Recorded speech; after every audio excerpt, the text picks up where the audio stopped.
Pumanaw na ang premyadong aktor at direktor na si Ricky Davao o Frederick Charles Caballes Davao sa tunay na buhay nitong Huwebes, May 1 sa edad na 63. Matatandaang noong 2024 ay nabalitang may iniindang malubhang karamdaman ng aktor, ngunit hindi na ibinahagi sa publiko ang uri ng sakit na ito.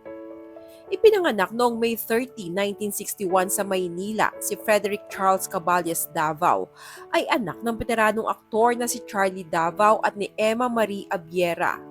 Nagtapos siya ng kursong Industrial Management Engineering sa Mapua Institute of Technology. Kapatid niya ang isa ring aktor na si Bing Davao. Bago pa man sumabak sa pag-arte, nagsimula si Ricky bilang dancer sa grupong Vicor Crowd. Ang dancing ang kinukonsider niyang first love. Sa teatro, nakilala siya sa pagganap bilang Bongbong Marcos sa dula na Bongbong at Chris noong dekada 80. Umusbong ang kanyang career sa telebisyon at pelikula, kabilang ang mga palabas tulad ng Mula sa Puso, Pangako Sa'yo at Oka Tukat. Sa pelikula, kinilala siya sa Saranggola noong 1999, kung saan nanalo siya ng Best Actor sa Metro Manila Film Festival, Gawad Urian at Cine Manila International Film Festival. Maliban sa pag-arte, naging direktor din siya sa mga palabas tulad ng Maalaala Mo Kaya, Magpakailanman at Paano ang Pasko. Sa teatro, ginampanan niya ang mga papel sa mga dula tulad ng Insyang, The King and I at EJ, ang pinagdaan ng buhay ni na Evelio Javier at Edgar Hopson. Unang nagkakilala si Ricky Davao at ang ex-wife niyang si Jackie Lu Blanco noong mag-substitute si Jackie Lu para kay Snooki Serna sa GMA Super Show program. Dapat sanang kakantahan ni Ricky si Snooki, pero dahil hindi nakarating si Snooki ay si Jackie Lu ang pumalit sa kanya para kantahan ni Ricky.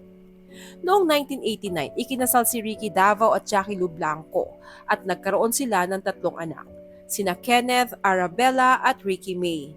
Ngunit naghiwalay rin sila. Simula na maghiwalay, magkasama pa rin nilang pinalalaki ang kanilang mga anak at nagkakatrabaho pa rin sa pelikula. Kahit hiwalay na, nakatira sila malapit sa isa't isa, 2 kanto lang ang pagitan. Noong 2021, muli silang nagsama on screen para sa drama anthology na I Can See You Alternate. Samantala, sa kanyang pagpanaw ay kapiling niya ang kanyang non-showbiz partner na si Malca da Roca. Sa kanyang mahigit 4 na dekadang karera, tumanggap si Ricky ng maraming parangal, kabilang ang Best Actor sa Gawad Urian, FAMAS at Aliw Awards.